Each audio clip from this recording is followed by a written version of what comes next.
y'all doing today? All right, it's a beautiful day today. And I'm not talking about the weather, I'm talking about the people out here. That's right. Yeah. The Chicanos, Boricuas, the black people, all people. All people. I'm very excited today. But I chose to do the speech about racial disparities because I want to really highlight the nature of the threat. I think we don't understand who our enemy is and the workings of that enemy. All right? That enemy, I like to detect, is not necessarily a face. It's a common face, but it's not necessarily a face. It's called institutional racism. All right? Now, racial disparities exist within this country, within this city, within this occupied state, because of the social construction of institutional racism and systematic oppression. I'm not talking about the type of racism that bombed a black church on a Sunday in 1963 that killed 4 black girls. I'm not talking about that kind of racism.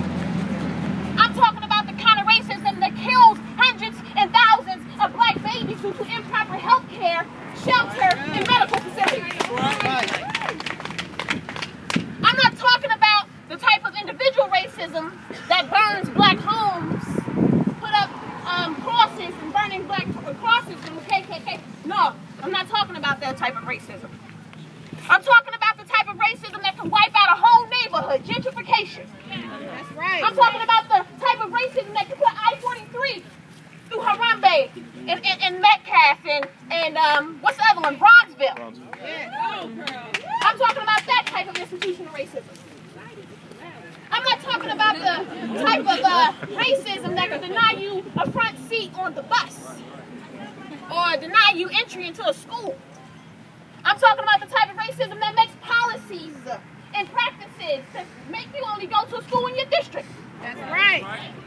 I'm talking about the type of policies and the type of racism and institutional racism that leaves 50% of African American males dropping out of high school.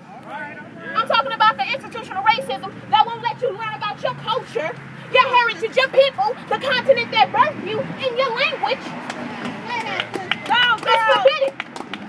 That's the type of racism and practices that I'm talking about that produces the injustices that we experience today.